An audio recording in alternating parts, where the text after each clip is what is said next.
went down to the Mary Carter paint store.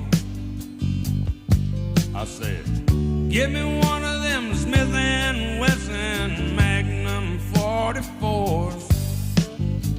'Cause there's a man that the law let loose and justice was not done.